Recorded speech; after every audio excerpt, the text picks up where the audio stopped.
नमस्कार दोस्तों, मैं धीरेन्द्र पुंडीर आप सभी का इस YouTube चैनल पर एक बार फिर से स्वागत करता हूं। आज बातचीत जैसा तय हुआ था कि कश्मीर फाइल पर करूंगा और कल अलग अलग चैनल्स पर रहने की वजह से मुझे लगा कि आप लोगों के साथ मुश्किल थी बातचीत करना, इसलिए नहीं कर पाया।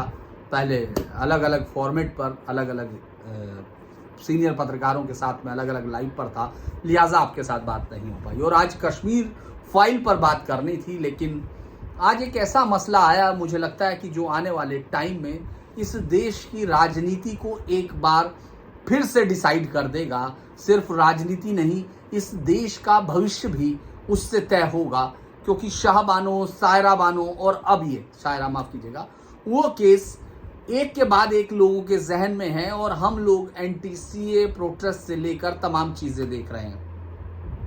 आज सबसे बड़ा मसला हिजाब कंट्रोवर्सी का है, जिस पर बेंगलुरु हाई कोर्ट ने, कर्नाटक हाई कोर्ट की जो कॉन्स्टिट्यूशन बेंच बनी थी, उसने अपना फैसला दिया है और उस फैसले में साफ कहा है कि किस तरह से इस देश का संविधान क्या देश को बताता है। इस पर बातचीत करने के लिए आज मैं आपके लिए एक विशेष गेस्ट को लाया हूं। मेरे साथ हैं मेरे सहयोगी अरविंद सिंह। अरविंद सिंह जी, आपका स्वागत है इस पर तमाम दर्शकों की तरफ से। अरविंद सिंह इस फैसले के बारे में बताएंगे।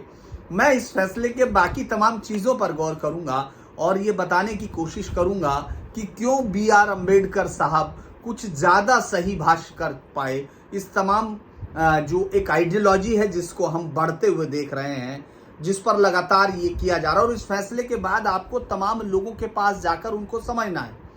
बात कश्मीर फाइल पर भी होगी, लेकिन आप इसको समझिए कि क्यों एक के बाद एक उन चेहरों के बयान आने लगे, वो केचलियां उतरने लगी जिनको ऊपर से बहुत चमकदार दिखाई देती थी, वो तमाम पर्दे हटने लगे जो हमेशा आपको बाइट देते हुए दिखते हैं, टीवी चैनलों पर बोलते हुए दिखते हैं कि हम अदालत का सम्मान करेंगे, हम फला सम्मान करेंगे। वो तभी तक सम्मान होता है जब तक जिहाद पुरुष से पुष्पित पल्लवित होता रहे। ऐसा मेरा बहुत ही टफ स्टैंड के तौर पर है, क्योंकि मैं इसके लिए आपके पास हजारों कारणों के साथ आ सकता हूं। अब आप इस पर जाने से पहले, मतलब मैं अरविंद के पास इस बातचीत को शुरू करूं, एक छोटी सी बात के साथ शुरू कर देता हूं। एक बच्ची को, जिसका चूंकि बुर्के से चेहरा ढका हुआ था, मुझे मालूम नहीं कि वो बच्ची थी या क्या था, क्योंकि सिर्फ आंखों से मुझे लगता है जेम्स बॉन्ड हैं तमाम लोग, वो मुस्लिम स्कॉलर जो उनसे पता लगा लेते हैं। मैं नहीं पता लगा सकता कि वो कौन है, बोलने वाले कौन है और उसका मंतव्य क्या है।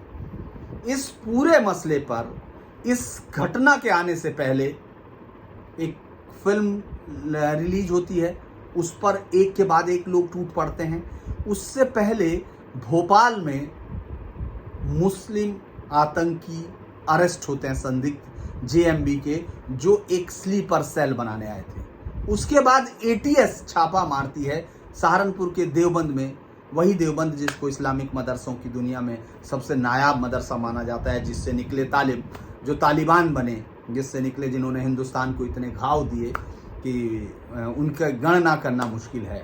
ये तमाम के बीच में, मतलब मैं जोड़ रहा हूं उन चीज़ों को कि वो निकलता है और उससे फैसला आता है जिसमें ये कहा जाता है कि ये जिस तरह का, मैं उसको फैसले में नहीं जोड़ रहा हूं, मैं खुद अपनी तरफ से कह रहा हूं कि जिस तरह का दबाव अदालतों पे बनाया जा रहा है, वो कारण कुछ और है। उस पर मैं बाद में बात करूंगा, लेकिन पहले मेरे सहयोगी अरविंद सिंह इस फैसले के बारे में बताएंगे। अरविंद सिंह, इस फैसले को जो मैं अपनी तरफ से कह रहा हूं, ये कोर्ट का फैसला नहीं है, लेकिन ये मेरी समझ कहती है कि अगले 30 साल में न केवल इस देश की बल्कि इस जियोपॉलिटिक्स के इस हिस्से में ये फैसला एक बहुत बड़ी नज़ीर साबित होने जा रहा है। आप इस फैसले के बारे में हमारे दर्शकों को बताइए, क्या बड़ी चीज़ आपको लगती है? देखिए, फैसला तो वाकई बहुत अहम है और कोर्ट के सामने 2-3 बुनियादी सवाल थे जिनका फैसले के जरिए समाधान खोजना था। पहला ये कि क्या हिजाब का पहनना इस्लाम की अनिवार्य धार्मिक परंपरा है।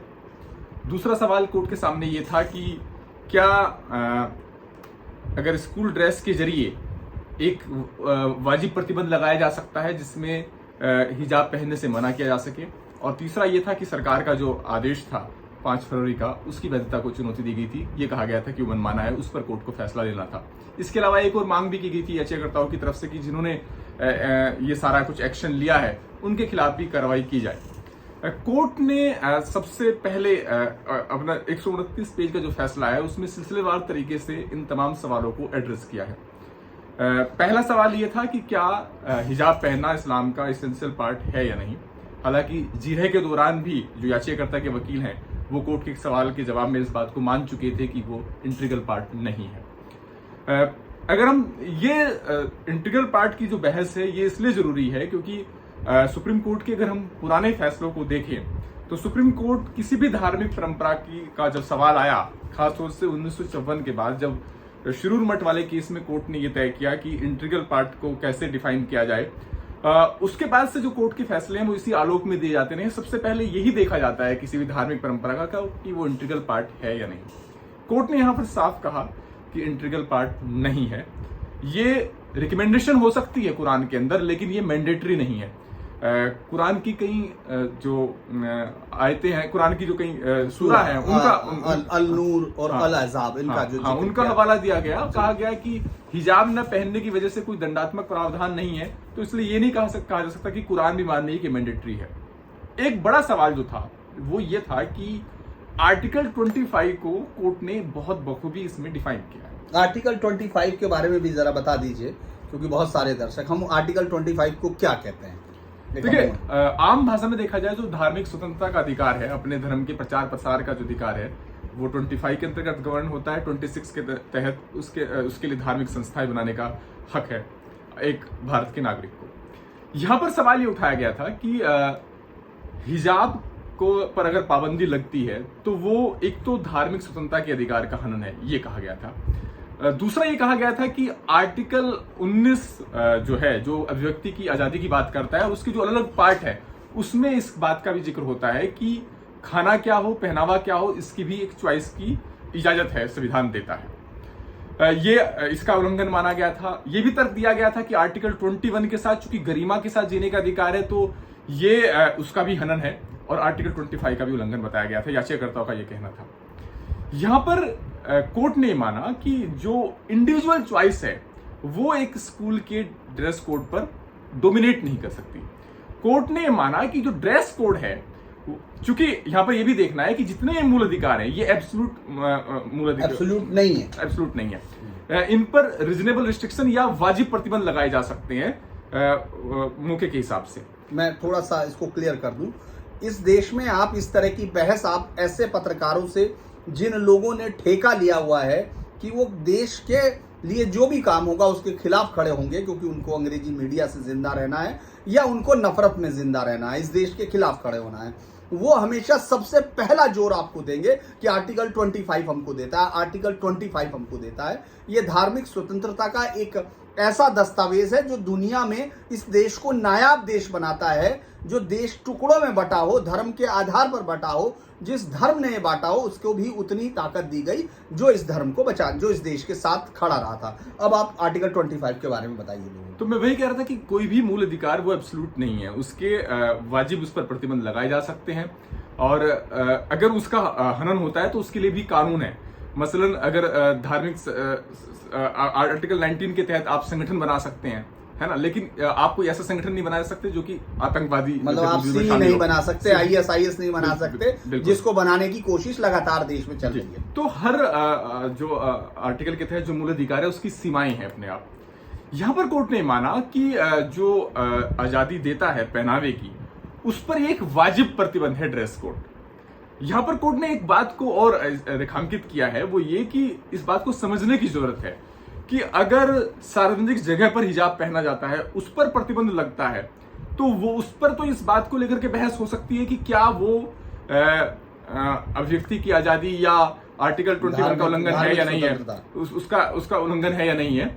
लेकिन अगर स्कूल प्रेमिसेस के अंदर जहां पर ड्रेस कोड है, जहां पर रूल्स रेगुलेशन फॉलो करने का नियम है, वहां पर अगर हिजाब पर बैन लगता है तो वो किसी भी तरीके से लड़की की जो स्वतंत्रता है उसको बाधित नहीं करता। ये कोर्ट के सब। मैं एक और चीज जोड़ देता हूं, दुनिया के कई देशों में हिजाब पर बैन है, इसमें डेनमार्क भी है, और ये बैन बहुत सारे धार्मिक जो अंदर से हुआ है, और मैं अगर इस व्याख्या को करूंगा तो वो शायद ज्यादा लोगों को उससे मुझे लगता है शायद कुछ ज्यादा नफरत जैसी चीज आ जाए, क्योंकि ये किसी भी गैर इस्लामिक औरत अगर ये चाहेगी कि वो नकाब पहन ले या हिजाब रख ले तो उसको इजाजत नहीं है। इस्लाम ये इजाजत अपनी लौंडियों को, अपने गुलामों को या काफिरों की महिलाओं को नहीं देता है। आप इसको समझिए कि ये जो लोग वहां पहुंचे हैं उन लोगों का एजेंडा कुछ और है, वो इस्लाम की कुव्वत, चूंकि गैर इस्लामिक औरत को ये अधिकार नहीं है।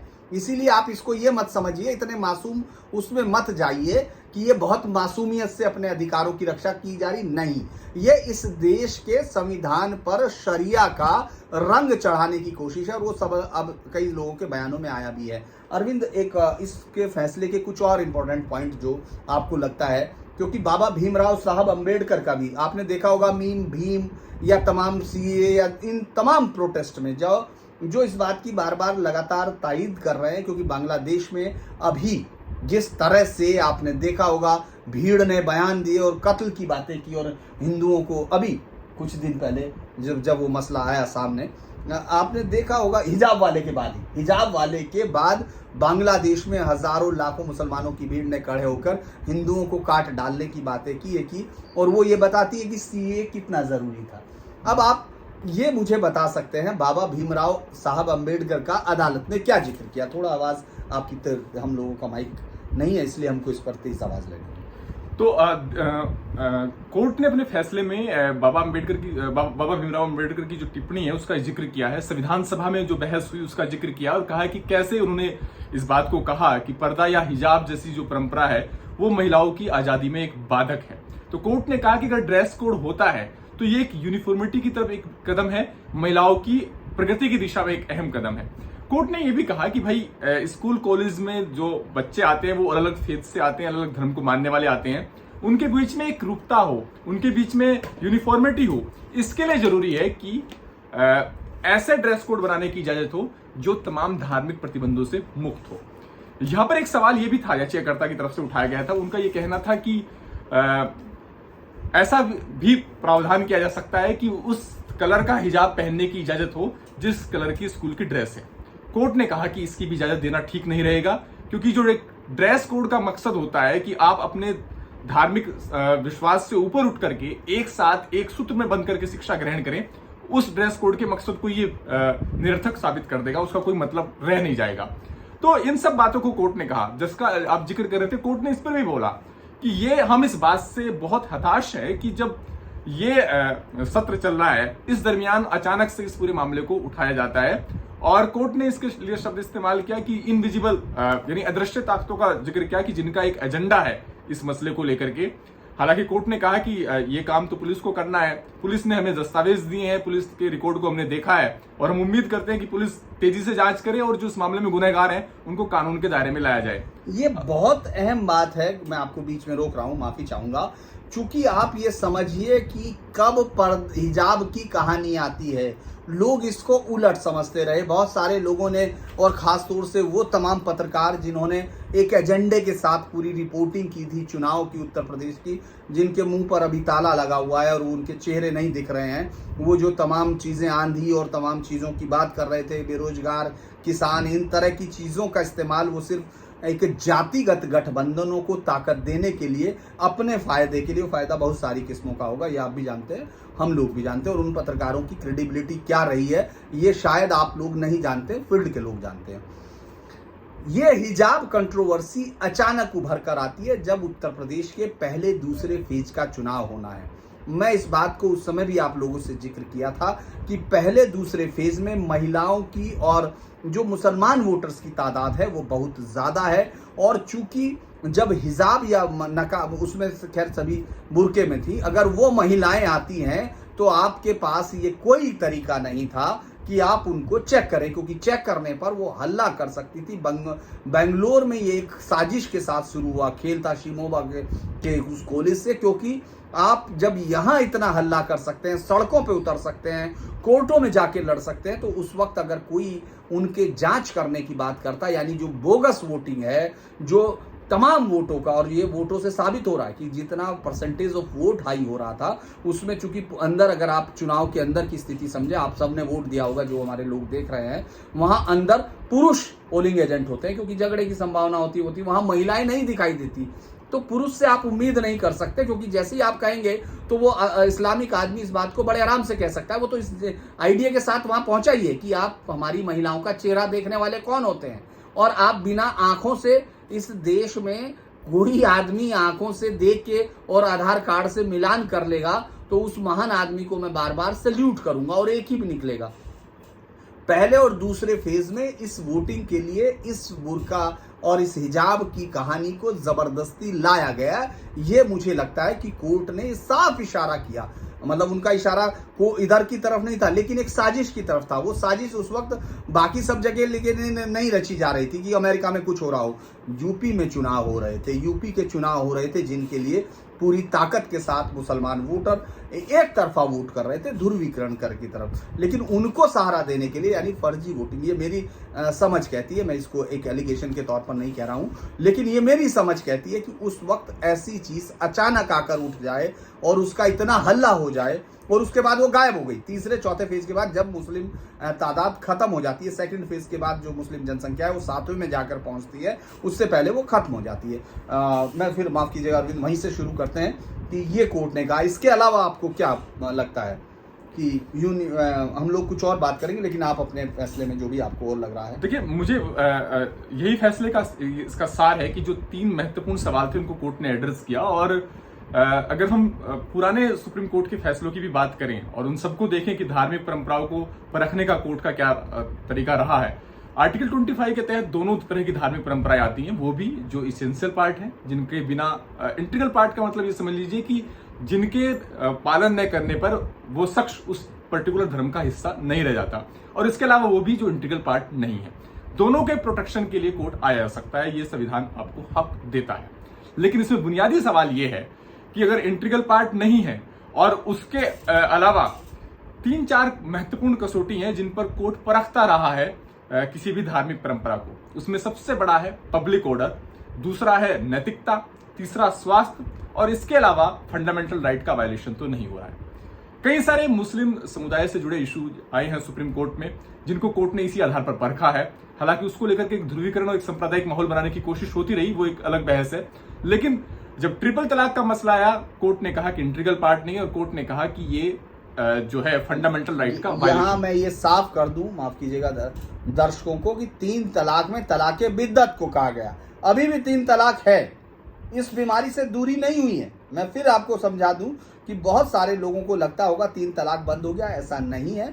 3 तलाक है, तलाक हसन और तलाक हसना। हाँ, तलाक हसना भी है, और तलाके बिद्दत यानी वो जानबूझकर, मैं उसका आपको उदाहरण दूंगा अभी कि क्यों वो ऐसा करते हैं, इसके पीछे जिहादियों की क्या मानसिकता होती है, वो भी मैं अभी आपको उस पर भी मैं डिटेल से करूंगा। लेकिन अभी अरविंद से मैंने इसको सिर्फ क्लैरिफाई किया, क्योंकि 3 तलाक से ज्यादातर लोग, क्यों मैं आपकी मेरी बात से आप सहमत है ना? बिल्कुल, इंस्टेंट जो तलाक है, जो एक बार में जो 3 तलाक है, उसको सुप्रीम कोर्ट में, बाकी 3 तलाक जो एक एक करके 3 महीने में दिया जा सकता है बिना, वो आज भी जारी है। और दुनिया के ये देश वो है जिसने अपने टुकड़े सहे, और दुनिया की सबसे ज्यादा, यानी जो इस्लामिक कंट्री में भी है आपको ताकत नहीं है, उसको यहाँ आप एग्जीक्यूट कर रहे हैं, यहाँ उसका फायदा उठा रहे हैं। ये साफ तौर पर है, क्योंकि आपको लगता है कि अदालतें या इस देश के जो इस्लामिक आइडिया को लेकर जो एक तरह की अनभिज्ञता है, जिस तरह की अज्ञानता है, और जिस तरह से यहाँ एक गंगा जमनी संस्कृति को इतना ज्यादा रूप दिया कि आप कत्ल करते रहिए,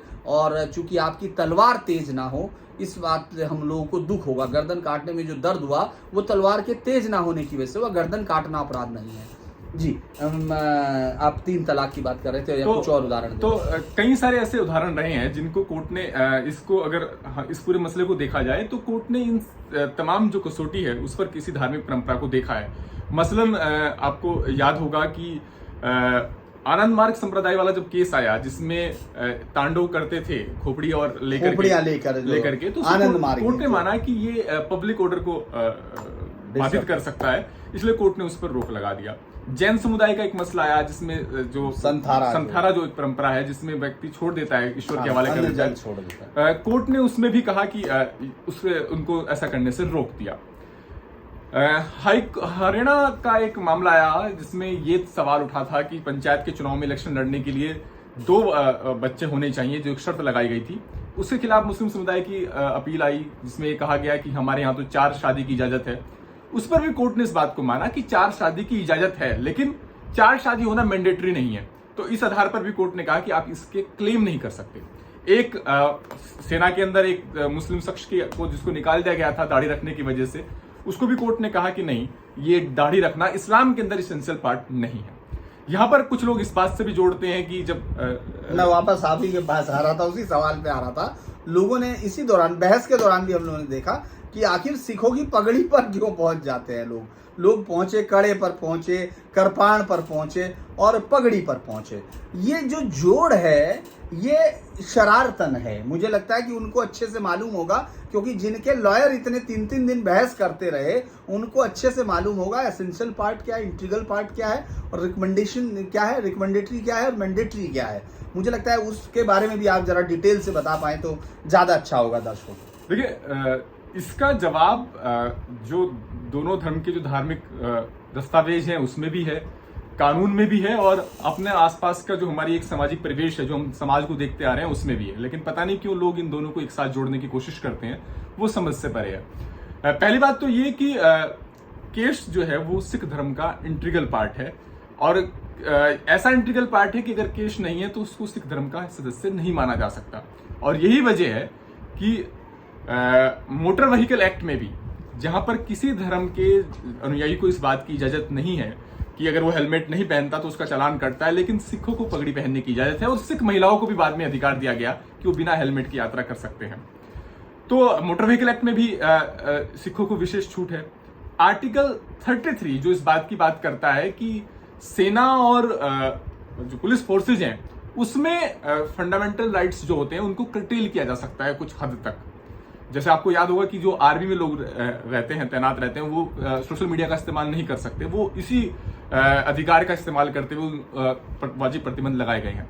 वहां पर भी जो सेना में और पुलिस में जो सिख जवान होंगे उनको पगड़ी पहनने की इजाजत है। लेकिन ऐसा मुस्लिम शख्स के साथ तो नहीं है, क्योंकि सुप्रीम कोर्ट का ही पुराना फैसला है जिसमें दाढ़ी वाली बात को सुप्रीम कोर्ट ने माना कि ये अगर डेकोरम के अंदर नहीं है तो ये अनुशासनहीनता ही मानी जाएगी।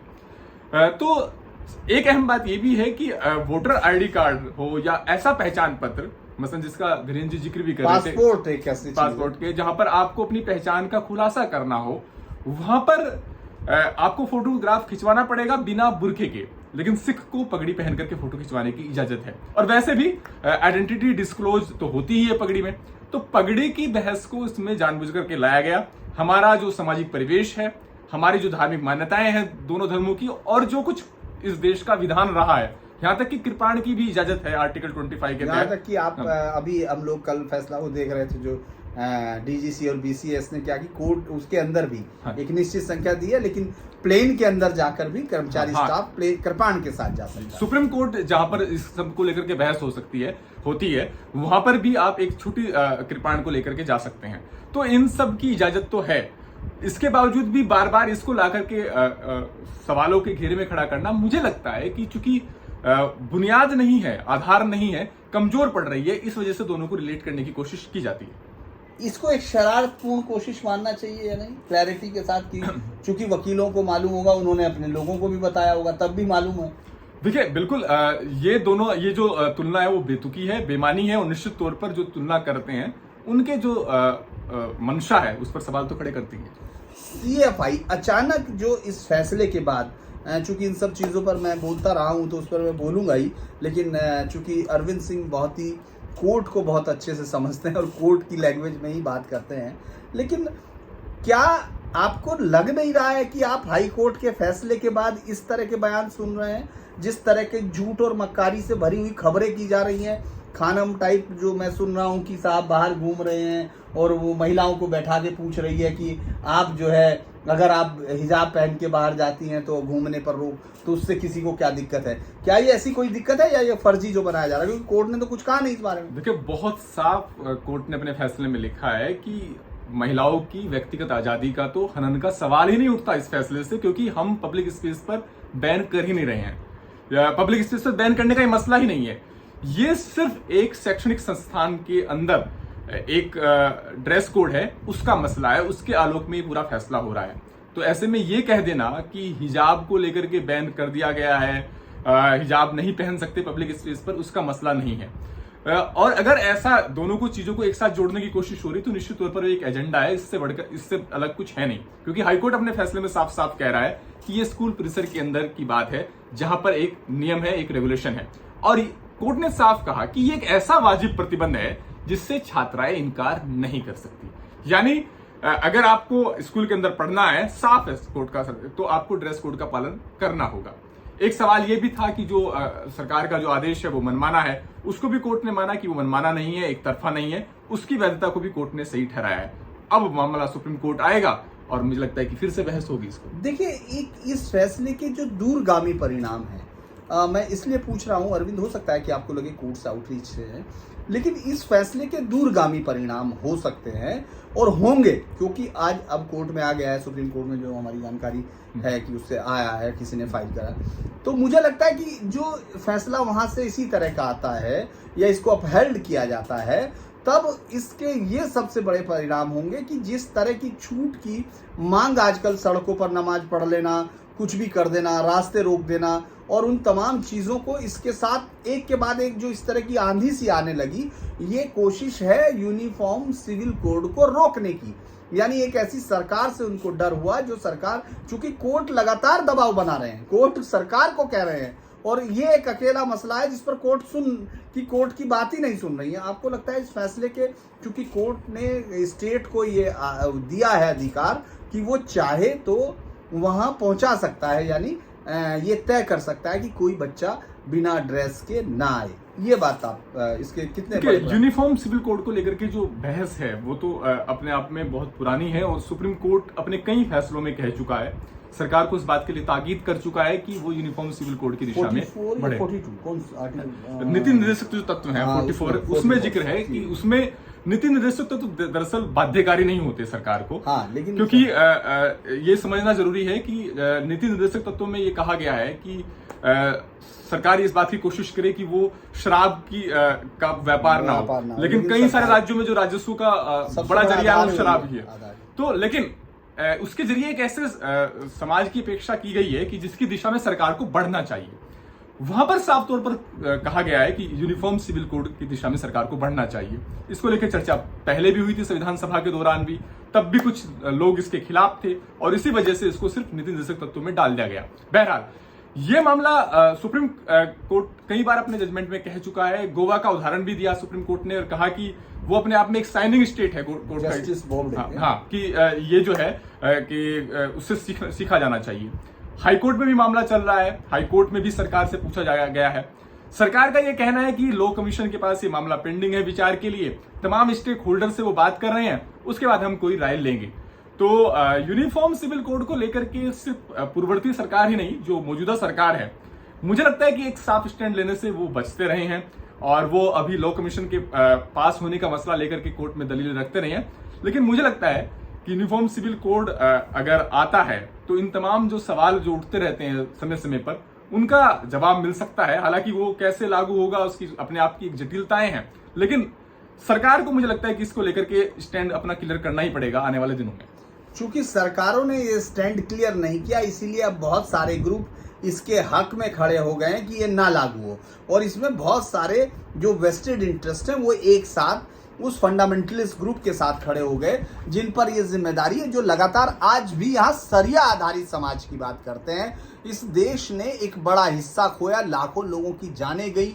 मैं आपके साथ देश विभाजन का खूनी इतिहास पढ़ चुका हूं, एक बार आप तमाम दर्शकों को जिन्होंने नहीं देखा वो जाकर देख सकते हैं। जस्टिस जीडी खोसला की जो बुक है, उसका स्टर्न रियलिटी जो है, उसका जो ट्रांसलेशन है, उस पर मैंने आपके साथ चर्चा की थी कि आखिर ये कौन ताकत देता है कि देश के टुकड़े कर चुके लोग यहीं रुक गए और उन्होंने और टुकड़े किए। मतलब मैं सबके लिए नहीं कह रहा हूं, उनके लिए कह रहा हूं जिन्होंने वोट किया था मुस्लिम लीग को डिवीजन के लिए, लेकिन महज 77 लाख लोग वहां से गए और बाकी सब रह गए।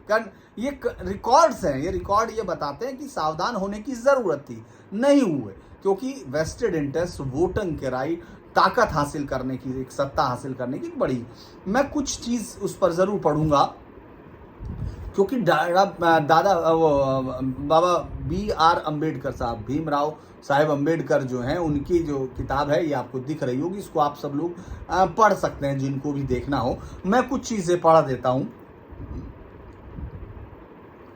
वस्तुतः मुसलमानों में हिंदुओं की तमाम सामाजिक बुराइयों के अतिरिक्त मुस्लिम महिलाओं के लिए अनिवार्य पर्दा प्रथा भी है।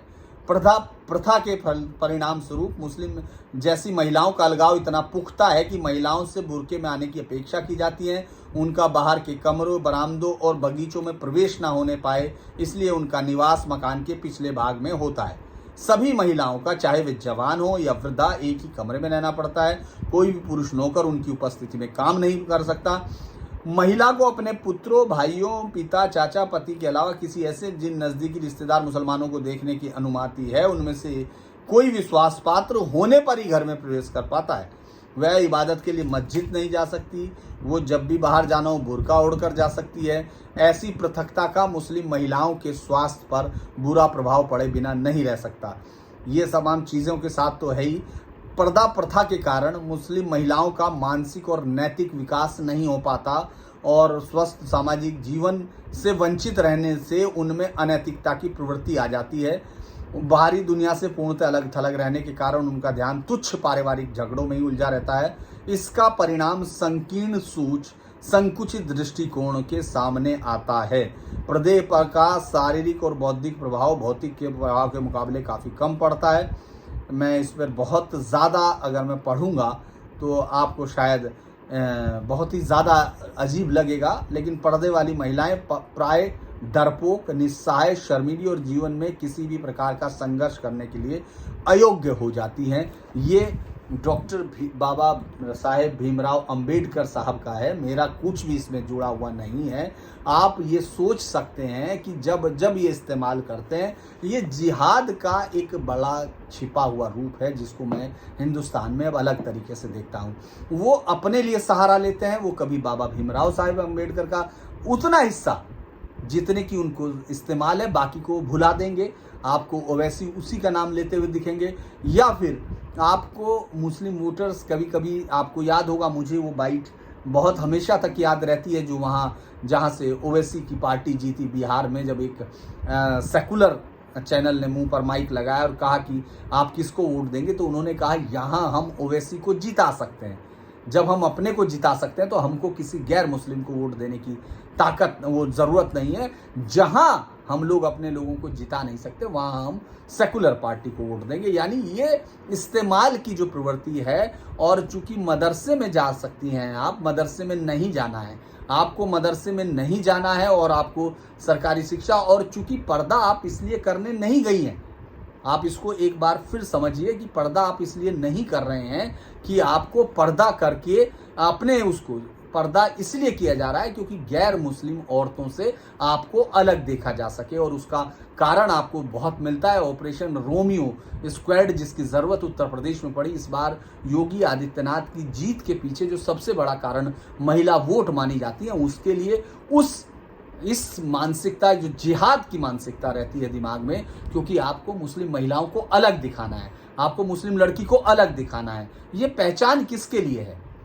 क्योंकि शरिया जो कह रहे हैं, अभी आज वैसे बहुत सारे लोगों के चेहरों से केचलियां उतरी हैं जिसमें उन्होंने कहा कि शरिया के हिसाब से रहने दिया जाए। दरअसल ये बात बहुत पहले साफ होनी चाहिए थी कि इस तरह की डिमांड करने वालों लोगों का क्या होना चाहिए इस देश में, उनके कितने नागरिक अधिकारों की सुरक्षा होनी चाहिए स्टेट के द्वारा, ये बहुत पहले तय होना चाहिए था, जो मुझे लगता है धीरे धीरे होगा। क्योंकि अदालतों में एक अनावश्यक एक लिबरलिज्म का दौर, और चूंकि अंग्रेजी में फिर बार बार कह रहा हूँ, भाषा की बहुत बड़ी ताकत होती है, भाषा आपके देश का मिजाज तय करती है। वो लोग जो हम लोग सुप्रीम कोर्ट से लेके high court, court of law जिनको माना जाता है, वहाँ किसी भी हिंदुस्तान की भाषा में बहस नहीं होती है, वहाँ बहस सुनी नहीं जा सकती है। आप अब हालांकि एक अभी मैंने कुछ दिन पहले परसों ही देखा है, एक जयपुर हाई कोर्ट में किस तरह का हुआ है, राजस्थान हाई कोर्ट में, जिसमें जज साहब ने कहा कि अगर आप हिंदी में भी बहस करेंगे तो मैं सुनूंगा, वरना यहीं एक डीएम, मुझे लगता है डिस्ट्रिक्ट मजिस्ट्रेट थे, जिसने कोशिश की थी सुप्रीम कोर्ट में या हाई कोर्ट में, जिसको मना किया गया था कि भाषा इंग्लिश। और एक सवाल ये भी है धीरेन्द्र जी कि सुप्रीम कोर्ट में जो पुराने चीफ जस्टिस थे, उन्होंने एक व्यवस्था दी, कहा कि बड़ा उसको क्रांतिकारी माना गया कि जो सुप्रीम कोर्ट के अहम फैसले हैं, हाँ, उनका अनुवाद हुआ करेगा। हाँ। हिंदी नहीं बल्कि दूसरी क्षेत्रीय भाषाओं में भी होगा। हाँ, हाँ। अब वो अपने आप में कितना अनुवाद हुआ है, वो अगर डेटा उठाया जाए तो आपको लगेगा कि नगण्य की मात्रा। दरअसल ये मैं अरविंद इवन यहाँ तक कि जो अयोध्या वर्डिक्ट है, जो 492 साल पुराना विवाद था, जिस पर एक विराम लगा उसी था, को मैं बोलना चाह रहा उसका था। भी हिंदी अनुवाद अभी तक नहीं उपलब्ध हो पाया है। तो ये अपने आप में दर्शाता है कि अपनी भाषाओं से कितना दूर है हमारी न्यायपालिका। और ये सवाल उठता रहा है, क्योंकि मैंने सुप्रीम कोर्ट में देखा है कि लोग सीढ़ियों पर चढ़ते हुए नमस्कार करते हैं, झुकते हैं वहां पर, लेकिन जब उनके बारे में बात होती है तो उनको पता नहीं होता। एक उदाहरण मैं अगर आपको बताऊं कि ये मेरे साथ ही घटा कि 30 हजारी कोर्ट में मैं किसी केस के सुनवाई के दौरान मौजूद था, रिपोर्टिंग के दौरान। तो एक जो आरोपी था, जिसको पुलिस ने उसका हाथ पकड़ा हुआ था, वो वहां पर मेरे पास खड़ा हुआ था। मैंने ऐसे ही केस के बारे में जानने के लिए उससे बातचीत करना शुरू कर दिया, क्योंकि जज साहब दूसरा केस सुन रहे थे। ये 30 हजारी कोर्ट की बात है। तो उसने बोला कि मैं जब बाहर निकल जाऊंगा तो मैं 2 चीजें सीखूंगा, एक तो अंग्रेजी, दूसरी वकालत। क्योंकि उसको समझ में नहीं आ रहा था कि आखिर उस जो जिरह चल रही है, जज साहब कह क्या रहे हैं, उसके वकील क्या कह रहे हैं, वो उससे कितना दूर है। तो उसकी जो ये मासूम टिप्पणी थी कि मैं सीखूंगा, पता नहीं वो सीखा होगा नहीं होगा, लेकिन ये दर्शाता है कि अपनी भाषाओं में अगर बात नहीं होती तो कितना ज्यादा उसका नेगेटिव असर रहता है। जिनके बारे में बात हो रही है, जिनके लिए कानून बन रहे हैं, उनको ही इस बात की जानकारी नहीं है। ये बात मैं हमेशा से बोलता रहा हूं, आपको याद होगा रविंद्र, मैं लगातार इस पर लेख भी लिखा कि इस देश की इन इमारतों में, यानी जिसको देश का कस्टोडियन ऑफ कॉन्स्टिट्यूशन, उसके अंदर जाकर ये देश गूंगा और बहरा है, क्योंकि ये न सुन सकता है न बोल सकता है। और ये लोग जब फैसले दिया करते थे, मैं अपने इस अधिकार की रक्षा के साथ कह रहा हूं कि मैं माफी मांगता हूं अगर उनको लगे, लेकिन मैं ये कह रहा हूं कि ये लोग विदेशी आइडिया के साथ इस देश की जनता का फैसला करते थे। इसीलिए ऐसी ताकतें उनको दी गई, ऐसे झूठ हमने सुने। जिहादियों को बचाने के लिए रात को 1:30 बजे हत्यारों को बचाने के लिए सुप्रीम कोर्ट खुलता है, लेकिन दिन में कभी इस तरह की बहस नहीं होती कि किस तरह से जो आतंकी हैं उनको कब फांसी पर लटकाया जाए, उनको कितने दिन तक। आखिर मैं इतने केस कवर कर रहा हूं, अभी तक 2005 के आतंकी जिन्होंने निर्दोषों को मारा, जिन्होंने, और यहां तक कि अब्दुल करीम टुंडा जो 93, 94, 5 के रेडियो ब्लास्ट के आरोपी, भयानक आतंकी जो आ गया, उसके भी केसों का फैसला नहीं होता, क्योंकि अदालतों की नजर में यहाँ के लोगों की कीमत वो तभी समझती है जब कोई अंग्रेजी अखबारों में लिखा जाए। मैं आपको जो कह रहा था कि किस तरह से समझती, मैं चूंकि ये किताबें हैं, पवित्र कुरान है, ये सुगम हिंदी अनुवाद है, अरबी से उर्दू मौलाना मोहम्मद फारूक खां, और उर्दू से हिंदी डॉक्टर मोहम्मद हसन ने। मेरा इसमें कुछ भी नहीं है, इसीलिए इसको अन्यथा ना लिया जाए। मैं हमेशा से कहता रहा हूं कि अनुवाद में भी बहुत खेल है, सच आपको नहीं दिखता। लेकिन एक समझ लीजिए, जिसका कोर्ट ने उदाहरण दिया, मैं आपको अभी बोला था कि कैसे ये हिजाब कारण क्या है, इसके लिए लड़ाई क्या है, इसके लिए नहीं, वो नहीं है, क्योंकि अलग दिखाना है। बाकी गैर काफिर मुस्लिम काफिर औरतें जो हैं मुस्लिम औरतों से नीचे हैं, वो बांदियां हैं, वो काफिर हैं, वो अलग दिखनी चाहिए। कैसे? क्योंकि आपको पता नहीं चलेगा। मैं आपको पढ़ा देता हूं, 32 और 34 है अल अहज़ाब की, जिसका जिक्र कोर्ट ने किया है। 29 से 34 का, हाँ, कई सूरा का किया। लेकिन मैं ये मदीना में उतरी हैं, आयतें 73 है इसमें, अल अहज़ाब 33 का है, पेज नंबर 439 आप देख सकते हैं। 32 से 34 में लिखा है, ए नबी की स्त्रियों, तुम सामान्य स्त्रियों में से किसी तरह की नहीं हो, यदि तुम अल्लाह का डर रखो। तुम दबी जबान से बात ना करना कि वह व्यक्ति जिसके दिल में रोग है वह लालच में पड़ जाए। तुम सामान्य रूप से अपने घरों में टिक कर रहो और विगत अज्ञान काल की सी सज धज न दिखाते फिरना। आप इसमें मैं आपको सब चीज़ें इसमें पढ़ दूंगा तो आप जल्दी समझ जाएंगे कि इसमें क्या क्या है। एक और चीज़ मैं पढ़ देता हूँ। आप अब ये सोच रहे होंगे कि आखिर है क्या, क्यों ऐसा किया जा रहा है। इसके बारे में भी मैं बाबा साहेब भीमराव अंबेडकर की एक उससे शुरू करूंगा कि ये तरीका कुछ और है। इस देश में पिछले 1 साल के अंदर, सिर्फ 1 साल, आपने किसी, चूंकि सरकार को 8 साल हो गए, आपने किसी बम धमाके या इस तरह की चीज़ें नहीं सुनी है, लेकिन अगर आप 1 साल में कितने आतंकी पकड़े गए, उसमें से मुस्लिम्स कितने हैं और वो मुस्लिम्स कितने पढ़े लिखे हैं, ये सब चीज़ें जब आप देखेंगे तो बहुत सारे झूठों का पर्दाफाश हो जाएगा। किसी का रिश्ता डायरेक्ट किसी भी, ना किसी मरने वाले से है, ना किसी के साथ कोई भेदभाव हुआ, जो कि सबसे बड़ा इंग्लिश मीडिया का एस्टेब्लिशिंग फैक्ट होता था। यहाँ तक कि कश्मीर फाइल पर मैं आज नहीं बात कर रहा हूं उस पर भी मैं रिकॉर्ड्स के साथ आप लोगों के साथ बात करूंगा। अब आप ये समझिए कि बाबा भीमराव साहब अंबेडकर फिर देख लीजिए, ताकि ये ना हो कि मैं ध्यान देने वाली दूसरी बात, हिंदुओं की कमजोरियों से लाभ उठाने की मुसलमानों की भावना है। हिंदुओं द्वारा विरोध करने पर पहले तो मुसलमान अपनी बात पर अड़ते हैं और उसके बाद हिंदू जब मुसलमानों को कुछ दूसरी रियायतें देकर मूल्य चुकाने के लिए तैयार होते हैं तो मुसलमान जिद छोड़ देते हैं। दरअसल ये पूरी कहानी, ये दरअसल जो कहानी है, जो ये दिखा है आपको, एंटी सीए दिखता है, आपको हिजाब दिखता है, पिछले 70 सालों से आतंकियों को पोसती हुई एक विचारधारा के खिलाफ यहाँ के लोगों का विद्रोह है। हिंदुस्तान की ज्यादातर जनता, जिसको ये अंग्रेजी दिल्ली में बैठे हुए कुछ लोग जो घूम घूम कर उनको लगता था कि वो इस देश को चला रहे हैं, उनका या जब जनता जाग जाती है तो उसके खिलाफ जो लड़ाई है, चूंकि पिछले कुछ समय से आप देखेंगे हिंदुस्तान एक आतंकियों का ब्रीडिंग ग्राउंड होता जा रहा है। ISIS, AQIS, इन तमाम के संगठनों का कोई रिश्ता यहां से नहीं है, लेकिन केरल की जमीन से आप वो आवाज उठते हुए देखते हैं कि वो लड़ने जाती हैं। इसके कारण ढूंढने के लिए आपको महात्मा गांधी के उस असहयोग आंदोलन में जाना पड़ेगा जो खिलाफत की वापसी के लिए हुआ था। वो कांग्रेस का आंदोलन नहीं था, मुसलमानों के आंदोलन में कांग्रेस शामिल हुई थी। ये आपको शायद मालूम नहीं होगा, क्योंकि हम लोग भी ये पढ़कर बड़े हुए। कांग्रेस ने असहयोग आंदोलन चलाया। असहयोग आंदोलन कांग्रेस से पहले खिलाफत की वापसी के लिए मुसलमान चला रहे थे। यहाँ पूरी ताकत के साथ बारगेनिंग ताकत हासिल करने के लिए ये हिजाब का मसला है, और ये मसला है यूनिफॉर्म सिविल कोड, उससे बचने का रास्ता। ये तमाम चीज़ें हैं कि आप आतंकी चीज़ों को चलते रहने दीजिए। आप उन तमाम जो गुंडागर्दी की ताकत है, जो कानून को न मानने की क्षमता है, उस सब को मानते रहिए, नहीं तो हम इस तरह की चीज़ों के साथ आएंगे। और उस पर सरकार से उनको उम्मीद होगी, और बहुत सारी सरकारें झुक जाती हैं और झुकती रही हैं, जिसका नुकसान इस देश को उठाना पड़ा है।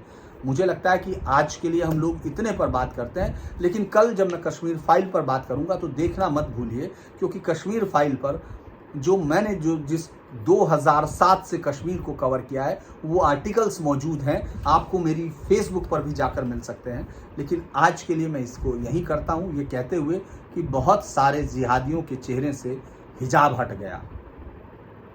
नमस्कार, शुक्रिया अरविंद, आपकी बहुत सारी जानकारी के लिए। मुझे लगता है कि दर्शकों को आपका इंतज़ार रहेगा, और वो आपको अभी देख रहे हैं और फिर किसी नए चैनल में भी आप देखेंगे तो मैं आपको हमेशा बताता रहूँगा कि अरविंद की रिपोर्ट आप कहाँ देख सकते हैं। अगर आपको ये आइडिया पसंद आए, ये जो वीडियो, आपको लाइक करें, इसको सब्सक्राइब करें और शेयर करें। नमस्कार।